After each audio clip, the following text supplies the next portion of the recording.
What's up? What's up? It is Monday again. Appreciate y'all all tuning in. If we have any baseball fans, that's what we're starting out with tonight. If you are a baseball fan, you have to be very encouraged by what you saw this weekend. Take the opponent out of the equation. That Binghamton team's probably not very good. They look like they haven't practiced very much, up there from New York. Not a lot of time to practice outside this time of the year. So take the opponent out of the equation. I get it. Not the greatest competition, but look at how much different. Just 3 games, how much different this team looks fundamentally compared to what we've seen the last couple of years. And again, not perfect, but a far cry from what we've seen, under Monty. And that's not a knock on Monty, just 2 different styles. Very aggressive on the base pass. And that is something that I was hoping to see in some of Monty's teams the last couple of years. Just never worked out that way. 17 stolen bases this weekend. They had 32 all of last season. I mean, it is the difference is night and day. I thought the base running was fantastic in the first game. Pretty solid in the third game. Couple of hiccups in the second game, absolutely. There was a pickoff. There was multiple instances. One guy with two base running blunders. But early in the season, you hope they get some of those things worked out.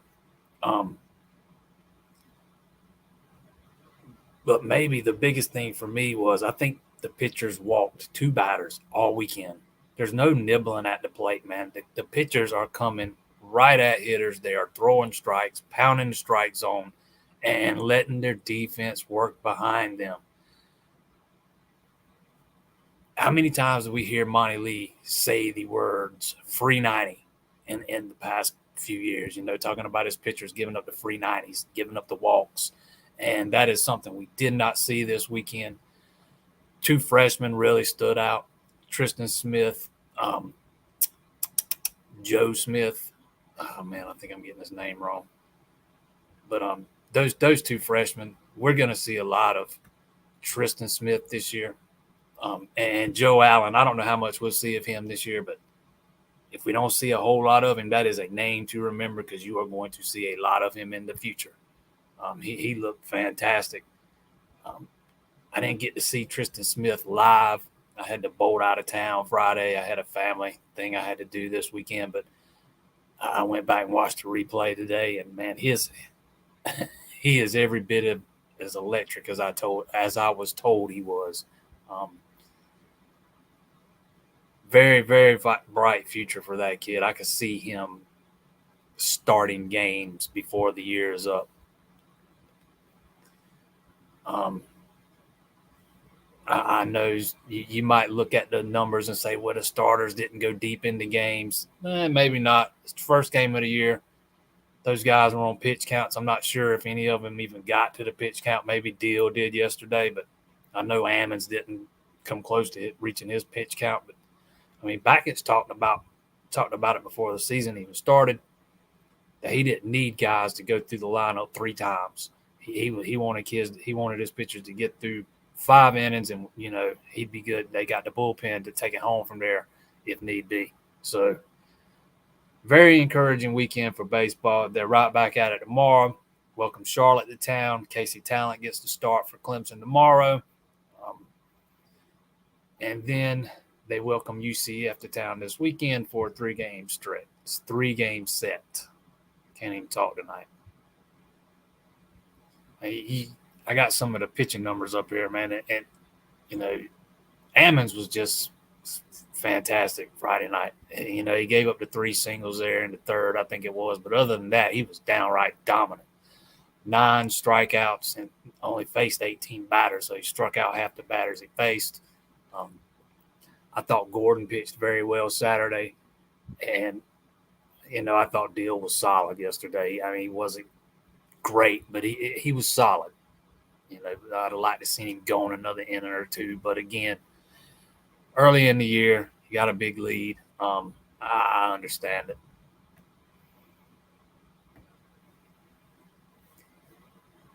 At the plate, you cannot discount another freshman, Cam Canarella. If you'd have told me he'd started all 3 games in center field prior to the season starting, I'd have never believed it. Every time I was up there, he was working in the infield. From the sounds of it, he was not moved into the outfield until late into the preseason. It sounds like Will Taylor is maybe not as healthy as we thought or has had a setback. The fact that they were screaming at him to stop it first on that double Friday night, and when he pinch hit, that kind of speaks volumes to me. The fact that they immediately pit Tran for him speaks volumes. But what speaks the loudest is I'm pretty sure he had a slight limp coming off the field. I know he was the DH yesterday. Maybe it's a day-to-day thing with him, but we'll just have to keep an eye on Will Taylor as we get through these next few weeks. But very encouraging knowing Cam Canarella. Heck, even when Taylor's back, Canarella played so well in center field. He might stay there, man. He was that good. I mean, the kid his defense was excellent. I mean, he would come through clutch at the plate. A weekend like he had, a lot of times will get you nominated for ACC Player of the Week. I mean, it was that kind of weekend for him. He was 6 of 12, batted .500. He slugged .750. I mean, he was 2 for 2 on stolen bases. Heck, another guy that hadn't got talked about a lot is Chad Ferry. Man, he was 5 of 10. And we all saw what Blake Wright did Friday. I mean, he was the hero Friday. Biggest surprise from the weekend, Caden Grice in the leadoff spot Friday. That's another thing I would have never guessed. But I was told when I was up there Friday that he had some of the best plate discipline of any hitter throughout the preseason. So, I mean, if you want to get guys on base and kind of set things up for the middle of that order, you want a guy with plate discipline. And if Grice is that guy, heck, put him in the leadoff spot, man. It's not conventional, but hey, whatever works.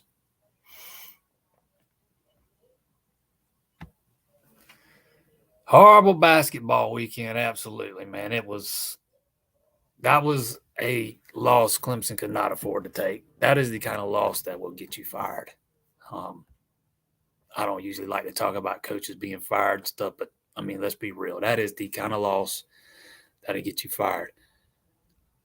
I don't care that Louisville has been playing much better the past couple of weeks. I don't care that they took Virginia to the limit or whoever else they took to the limit in the past couple of weeks. The fact is, they took those teams to the limit, but they didn't beat them. They did more than just take Clemson to the limit. They actually beat them. Only their 4th win of the season. Clemson's 4th quad 4 loss probably knocks them out of the tournament. I said 2 weeks ago that the only way this team doesn't get into the tournament is if they fall off a cliff, and here we are. They have fallen off a cliff.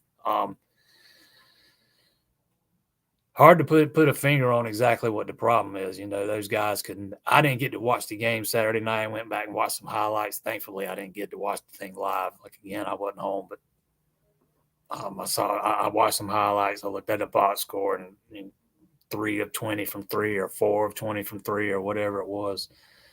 Not the recipe for success. This team just does not play well on the road and is kind of become synonymous with Brad Brownell teams over the years. They're much better at home and they seem to struggle on the road. Yes, it's hard to win in the ACC on the road. I get it, but you got to win the games on the road you're supposed to win. Um, and and there's not very many of those. Louisville would be one. Boston College would be one. 2 games Clemson lost here recently. Those are the games you have to win. You don't have to win a bunch of road games, but you got to win the ones you're supposed to win. And Clemson has not done that here of late. And what a waste of a start. I know the non-conference schedule wasn't that strong, but this team got off to such a hot start, looked like a lock for the tournament. And now here we are. They're probably not going to get in, barring some miraculous run through the ACC tourney. Who out there thinks they're going to beat North Carolina State on the road? Who out there thinks they're going to beat Virginia on the road? Yeah, I didn't think so. I'm not even sure that would be it. Beating both those teams, I'm not sure it'll be enough. I thought they needed to get to 14 ACC wins in the regular season. I don't think they're going to do that now.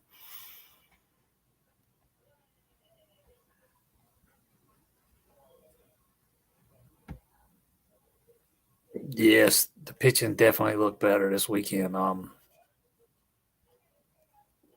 I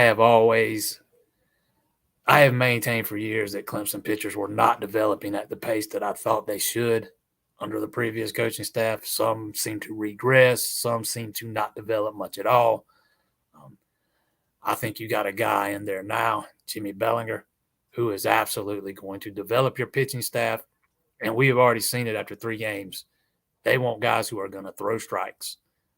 If the ball's put in place, so be it. That's the name of the game. Let your defense work behind you. But it's got to start with throwing strikes. And 3 games in, small sample size for a 56-game season. 3 games in, you got to love what you see from the pitch staff, and not just the starters, but pretty much all of the guys in the bullpen too.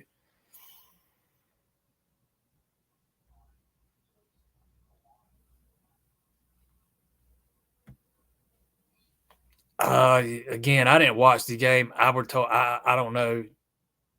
Somebody told me they were purple or light purple and looked blue on television. So I don't know. I didn't get to watch it. I just caught a few of the highlights.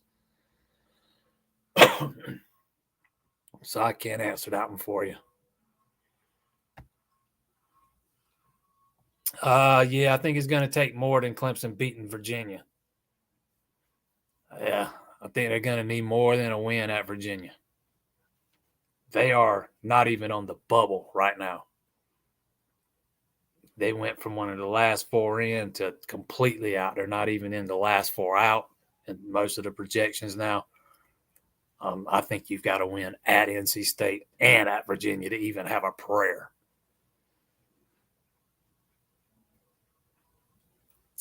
I should have looked before I jumped on here tonight, but I didn't. Let's see. Where is Clemson ranked at in the net right now? And I'll tell you in a minute why the net's trash, but I know they took a big hit.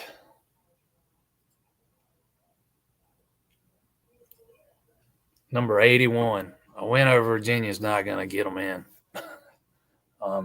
alone. They got to have more than that. But, anybody that follows me on Facebook has probably seen me say many times how the net is trash. And I'll tell you why I think that. The net is a analytical tool that is supposed to predict the future behavior of a team. And it's great for that. Absolutely use it for that. But it was created to replace the RPI, to be used as a tool to help determine NCAA large bids, NCAA seedings, and an analytical tool that is used to predict the future behavior of teams should not be used as one of those tools. It doesn't take into account that teams get better as the season goes on. It doesn't take into account that you need to be playing your best ball at the end of the year.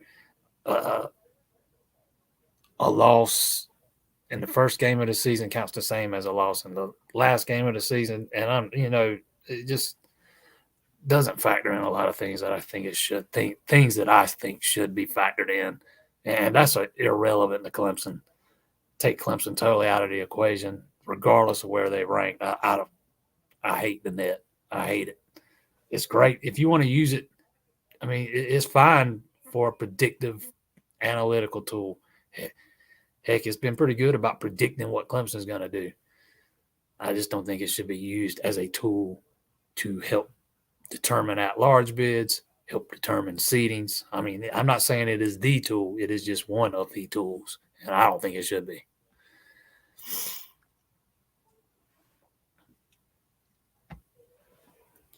Yeah, I'm not. Who's confident Clemson's going to beat Syracuse at home? Any takers? Not me either. Not me either.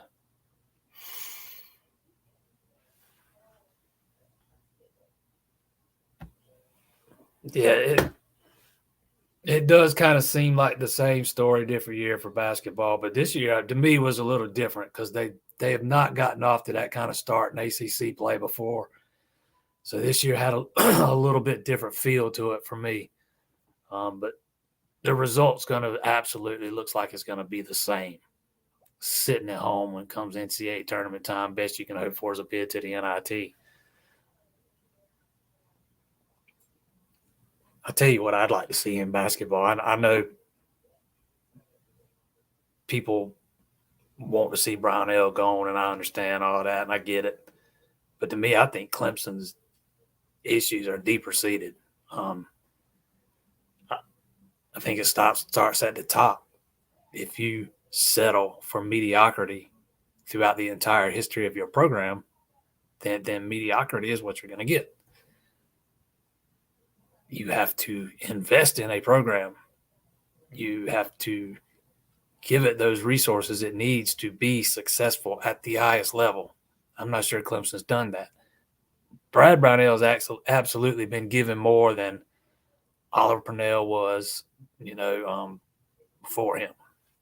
This is also a different era of basketball. And I know Little John just got upgraded and all that, but if you look at the facilities around the ACC, Clemson still ranked closer to the bottom of the league than the top. That's a problem when it comes to recruiting. If nothing else, it's an optics issue. I don't have the answers.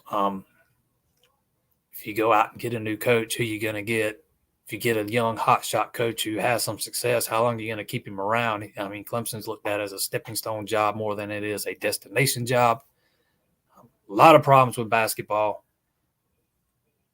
and I think they start at the top. Hopefully, with a new AD, things start to change a little bit. Maybe we get more investment into the program. And yeah, I know Clemson doesn't have SEC or Big Ten TV money, but they still got some money. I mean, they're spending $30-something million on a lacrosse facility. They got money to invest in basketball too. But again, I'm not saying they don't invest in basketball. They absolutely do. I just think they could be more serious about it and make a deeper commitment to being better. That's my opinion. I've been of that opinion for years, and I'm a seeing is believing type of guy. So I believe it when I see it.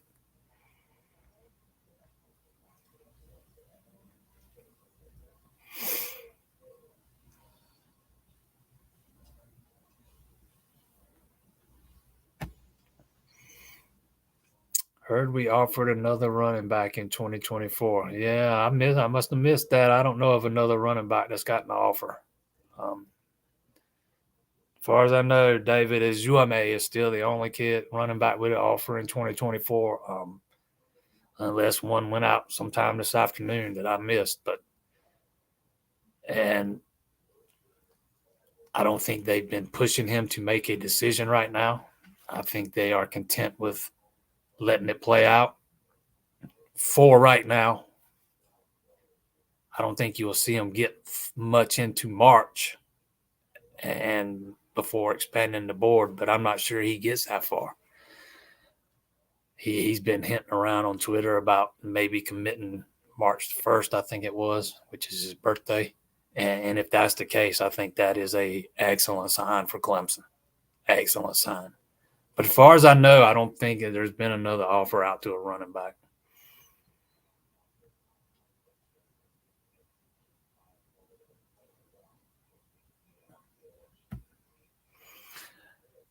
I think they got 4 quad 4 losses now, don't they? I might be wrong about that. I thought it was 4. Maybe one of those are not a quad 4 anymore. I'm not sure. I kind of quit paying attention to it now.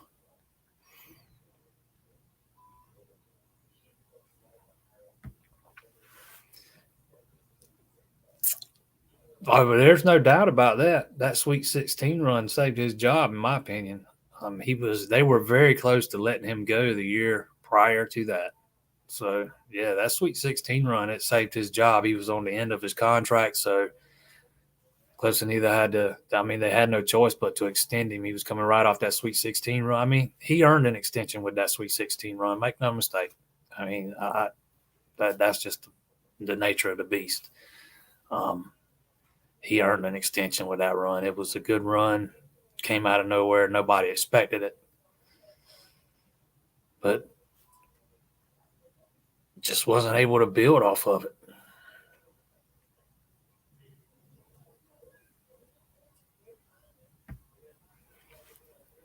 Yeah, and they could, Clemson had some very good teams under Rick Barnes. Entirely different era of basketball, though. The landscape's completely changed. It's a whole different sport now. But Rick Barnes left Clemson.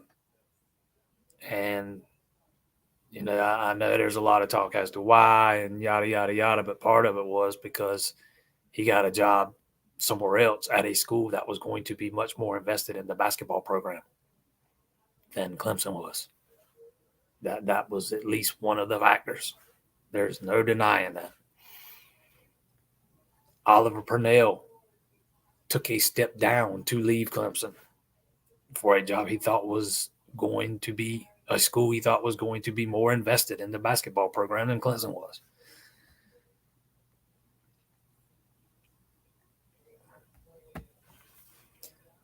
There's nothing that say you can't be good at football and basketball. Ask Florida, ask Alabama, ask Texas, ask Florida State. That's an excuse, in my opinion, to say Clemson's a football school, so basketball shouldn't matter. If that's the case, baseball shouldn't matter, softball shouldn't matter. Is BC not a quad 4 loss? I was counting Boston College because I thought they were quad 4 too. Like I said, I quit keeping up with it.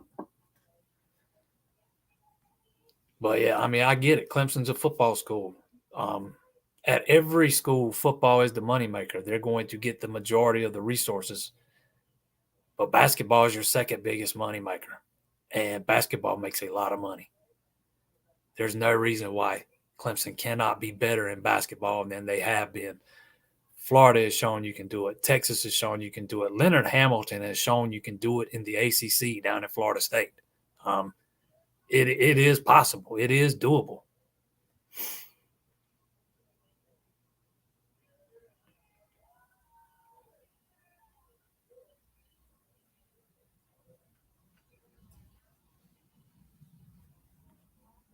To me, I think saying that Clemson's a football school, that's a cop-out to me.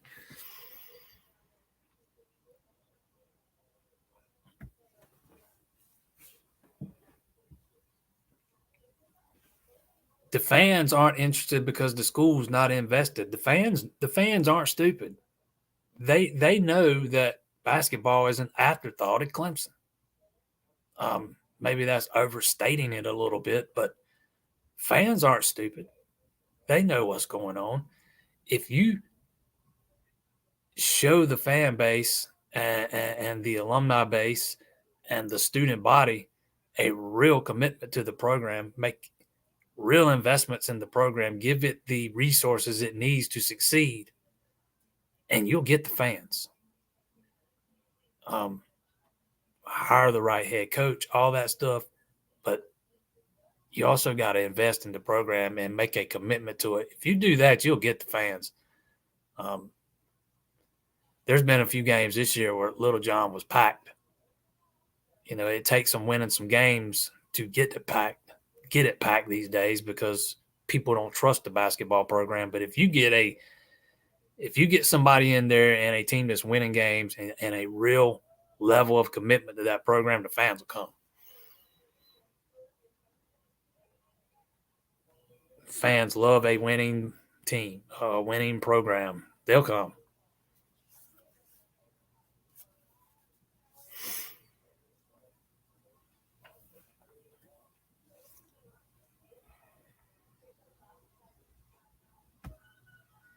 We're talking about the running back offer.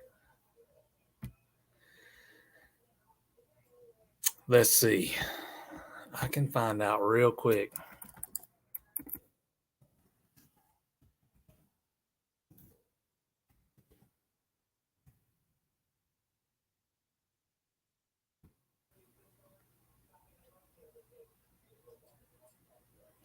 Yeah, I'm not seeing anything. Not seeing anything.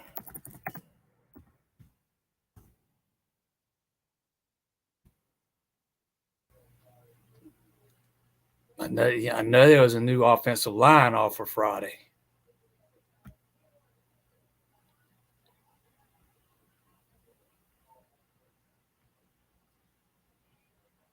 But I have not seen anything about a new running back offer. And I would absolutely be surprised to see one at this point.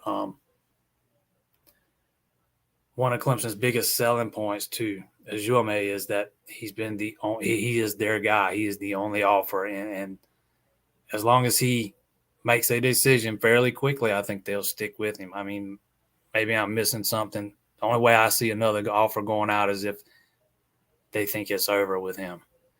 And I have gotten no reason to believe that as of this morning. I haven't talked to anybody about him since about 11:30 this morning, but I don't know anything about a new running back offer. The new offensive line offer is Egan Boyer. He is a teammate of Nolan Hauser, the kicker that's committed to Clemson currently. Talked to him a little bit yesterday or Saturday, I think it was. Told me he has got a very busy spring schedule, but that he was hoping he could fit a visit into Clemson, wanted to get there and see how Thomas Austin coaches, to see his coaching style, how he interacts with his players and those kind of things. Also told me that, let's see, I got it right here. Auburn, Tennessee, Wisconsin, and Michigan are the schools that have been recruiting him the hardest. Also told me that the offer from Clemson puts them up, Clemson jumps up there. That was the words he used, jumps up there for him. I think he got a long way to go with this kid, though, if you're going to gain any real traction. He's 6'8". I should have asked him how much he weighed, and I forgot, and I didn't do it. But this recruiting sites have him listed 270, 280. So if he's still 6'8", 270, 280, you're talking about a kid that's going to need some bulk. But he's a tackle prospect. Very early. We'll see if they can get him back to campus for the spring. He visited twice during the season, Louisiana Tech and South Carolina game. So, I mean, it's not like he's never visited. He's been on the radar for a while.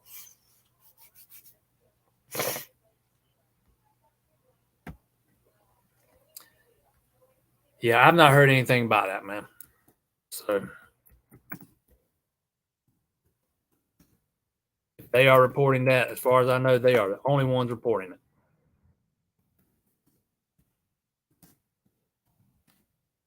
I do know Michael Welch is a kid that's on Clemson's radar, but last I heard, there's not been an offer made. I got, I think he's one of the names I got written down. Matter of fact, if I can find it.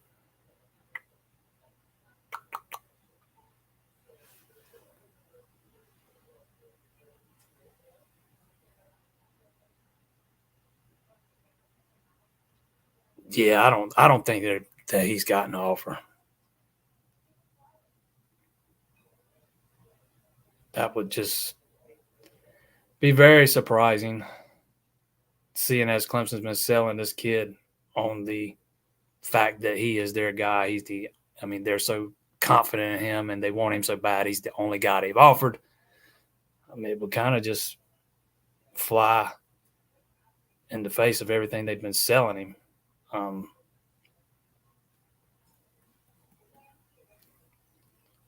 Yeah, I can't find anything about that, and I'm looking everywhere I know to look. Nobody's reporting that.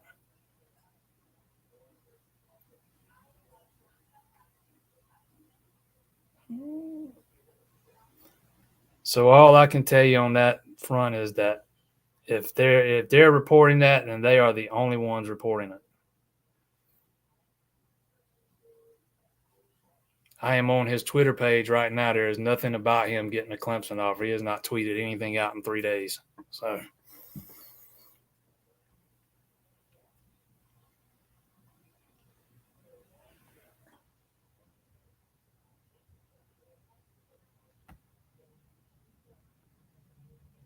yeah, I understand all that. I get it. You got to invest in the program. If you want to buy, if you want the fans to buy in, you got to buy into the program. Um, my point was there have been a couple of games this season where the place was packed out. You know, after the hot start, there was multiple sold out games. So I mean, the the fans have a taste. They have a thirst for it. You just have to give them something they can invest in, something they can believe in, something they can put their trust in, not something that they think is going to give them a gut punch every single season, which is what Clemson's basketball program has done for pretty much forever. Um, we can talk about Brad Brownell till the cows come home. Let's face it, this outside of a few spurts here and there, Clemson basketball is about as mediocre as they get. It just is what it is.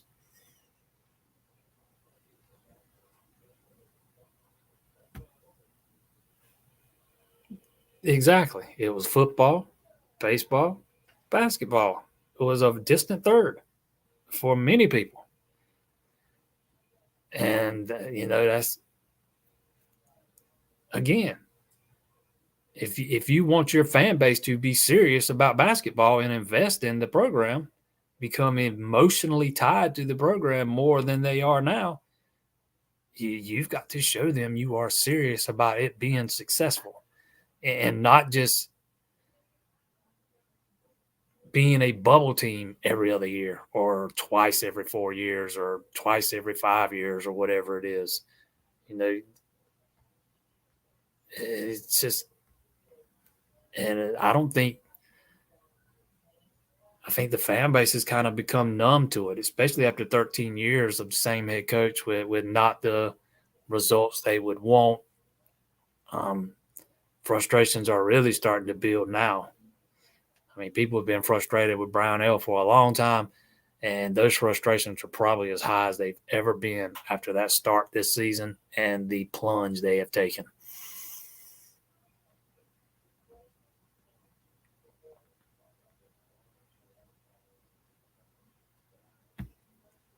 Okay, 3 quad 4 losses in. The Boston College loss is still a bad loss too. That's a game you cannot lose. I might be wrong. I thought BC was a quad 4 team at one time. I don't know. Maybe they've moved up.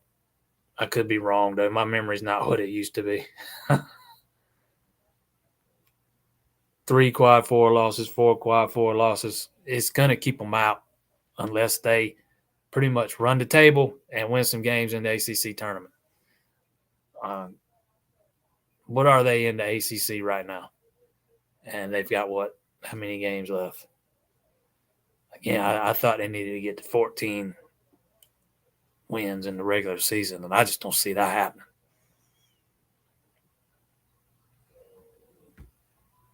Yes, he is a tackle prospect.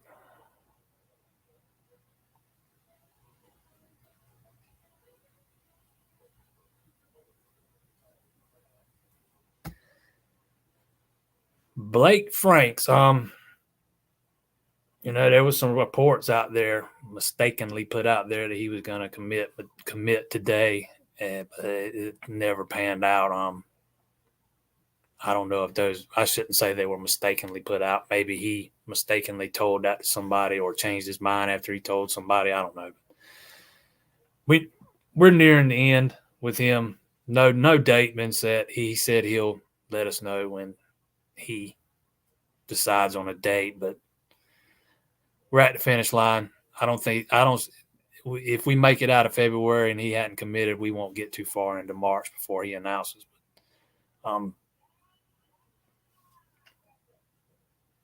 I still think he's probably – South Carolina sounds pretty confident that they're going to get him. They feel very confident they're going to get him, and put it like that. So it's just going to be one of those guys you miss on, it looks like. Cliff Ellis was the coach in the 80s. I don't know if he was the coach for that team, but when I started really getting into basketball in the 80s, I think Cliff Ellis was the coach. Not sure if he was for that Elite Eight team or not, though. I want to say he was.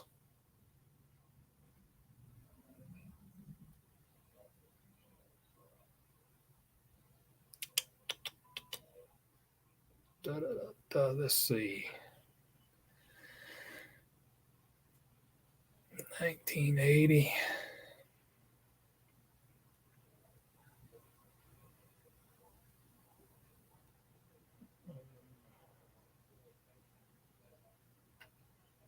Oh, heck, this thing don't even go that far back.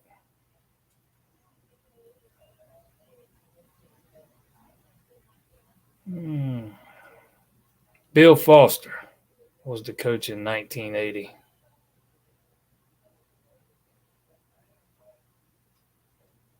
He was the coach in the 79-80 season when they went to the Elite Eight, not Cliff Ellis.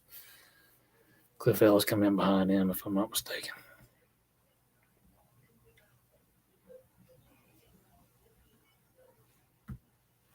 Yeah, I think I either they misspoke or they got bad info, I think. I don't know anything about those guys over there that Mark has on. I assume you're talking about Mark Rogers. I don't know those guys that do the Clemson Live. I've never met them, never talked to them, I don't think. So I can't answer that other than the fact I can't find anything about him picking up an offer from Clemson, and it would very much surprise me. Do I think a lot of recruits are going to wait and see how Riley does it? Probably not. I think most of these recruits on the offensive side know who Garrett Riley is. They know what he brings to the table. I don't think they've got to see what he does at Clemson. I think they already know what he's going to do. I'm not saying there won't be any, but I don't think it'll be that many. These kids are looking for fit more than anything, and who can put them at the next level, and they know they got a secure spot. I don't see many of them wait until that deep into the season to jump on board. Kids like Alex Taylor and Braylon Staley, they're going to let the process play out. But I think when we get to the season opener, a big part of Clemson's 2024 recruiting class will already have been in place. We know now that Clemson's big official visit weekend is going to be June 3rd, the first weekend in June, just like last year. Sammy Brown's already announced he's coming that weekend. So, and sounds like Georgia's going to have their big official visit weekend the same weekend, if I'm not mistaken. So you got to see that as a little bit of a win, getting Brown to come to Clemson instead of go to Georgia that weekend. Would still fully expect him to visit Georgia at some point in June. Don't get me wrong, but you want him to be on campus for that big weekend because that is when Clemson does some serious recruiting. About a dozen of the 2023 commits came on the heels of that event last year, and I think we'll have similar results this year. I expect it to be a star-studded list of guys, and I would expect similar results as to what we saw a year ago. Not saying you'll get, 12 commitments right off the bat or anything like that. I'm just saying I think you'll see the same level of success. Not many schools in the country do those kind of recruiting events better than Clemson does. And for the kids that are looking for the kind of culture that Clemson offers, those kind of events really hit home. They hit their mark. They really resonate. And, it's a lot of times it's the final thing, that last step gets them over the finish line.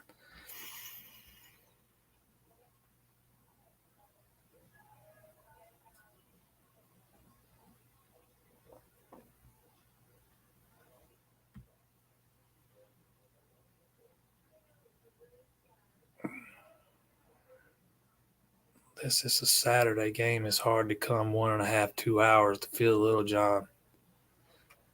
I think there's enough fans within 30, 45-minute driving distance to feel Little John, especially when you start counting the students on campus. I get what you're saying there, but I'm not sure I agree. 9 o'clock games on a weeknight is always going to be hard to fill that place. Make no mistake. You put a winning product on the floor, 7 o'clock games, people will come. They ain't going to come from mediocrity, though.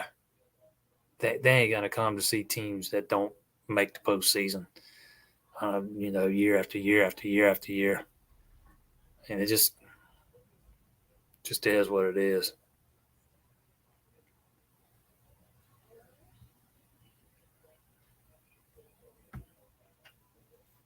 I don't think Clemson's got one kid signed for next class. I don't know. I don't even remember his name off the top of my head. Brian L. usually he's got 1 or 2 scholarships left, if I'm not mistaken, and he usually plans to get guys from the portal. Again, I didn't watch the game against Louisville the other night, but in the little bit I saw, the highlights, Clemson's the better basketball team right now. Louisville's got a bunch of good athletes. It just hasn't come together for them. But if you watch those two teams play, Louisville's the superior team when it comes to athleticism. And you can say that about most teams on Clemson's schedule probably when they're playing in the ACC. But and when that's the case, you got to rely on your fundamentals and your defense and toughness and physicality. And I have not seen a lot of toughness and physicality in this basketball team for a lot of this year. Especially on the offensive glass in particular. And I know some of that strategy, but still, they just get outworked a lot. Don't get me wrong, I'm not saying kids aren't trying or anything. I'm just not sure those are those kind of kids. But I do like some of the players, especially the younger guys that are on the roster right now. I think Brownell's recruited okay in the past few years.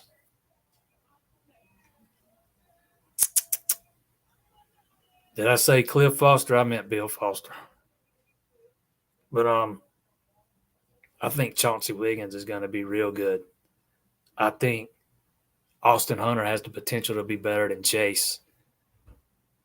I really like RJ Godfrey. He's very athletic. If you can get him to, if you can develop him a little bit over the next year or so, I think he's got a lot of potential. So, I mean, there's some talent to work with there. Um, Josh Beadle has shown flashes, and they've got another guy on the bench that has not played yet, Chauncey Phillips. I think that's his name. So they got two Chaunceys on that team who is redshirting this year. But I think he's got some potential too. So, I mean, there's some talent there to work with. When you go 3 of 20 from three or 4 of 20 from three, you're just not going to win very many basketball games. You got to be able to shoot the ball better than that.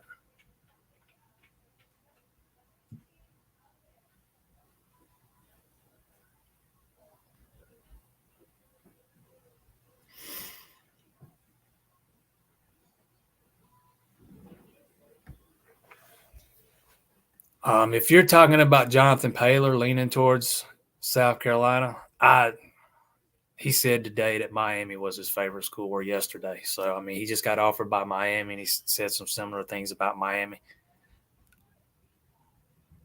Me personally, I don't put a whole lot of stock sometimes into what kids say coming right off a visit because they're still high off of the emotions, from that visit. You got to let those emotions settle and then kind of listen to some of the things they say. But I assume you're talking about Jonathan Paylor. But to me, for Clemson, the wide receivers to really know are, because I think the plan right now is to take two. So you got Alex Taylor, Jonathan Paylor, T.J. Moore, and Staley, the kid from Aiken. You get two of those kids, you've done well. I really like Taylor. I still think he probably ends up at Clemson, and I think Staley's going to let the process play out because his recruitment's really started to take off here of late. So I think he's going to, take his time and let the process play out again and look at all his options. But I still really like where Clemson sits with him. I would give them an excellent chance at landing him. Not sure about Paylor. Out of the four guys, I would give Clemson the least amount of shot of landing him as we sit here today. And that's just based off gut, just based off some returns I get. I know some people think him and Alex Taylor are going to play together at the next level. I'm just not sure it's going to play out that way. I know they've talked about it. A lot of kids talk about it, but it doesn't come to fruition. Maybe we'll see if they can get Ryan Wingo in for a spring visit. He's a 5-star receiver with an offer, but I'm not holding out a whole lot of hope that they can gain a whole lot of traction with him.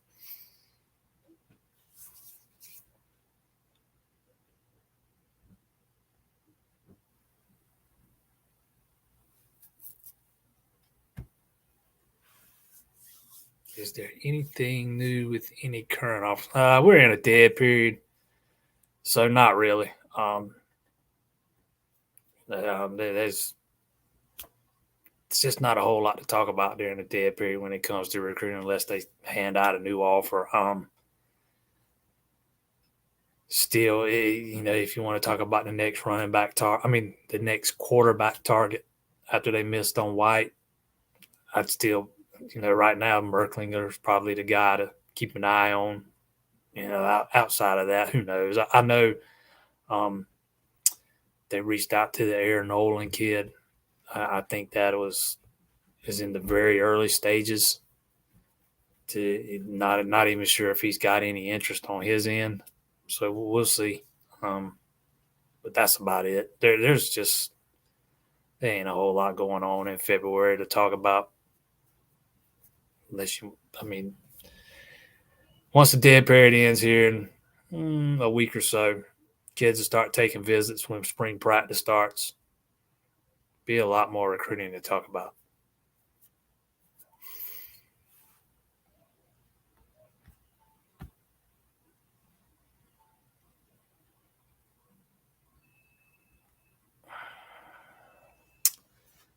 All right. As always, man, I always appreciate all y'all tuning in. Check us out, allclemsontigers.com. And just want to add that this show is fixing to be leaving Facebook, so you're going to have to watch it on YouTube in the next coming weeks. So prepare accordingly. Y'all have a good week. I will see y'all next Monday, man. Appreciate it.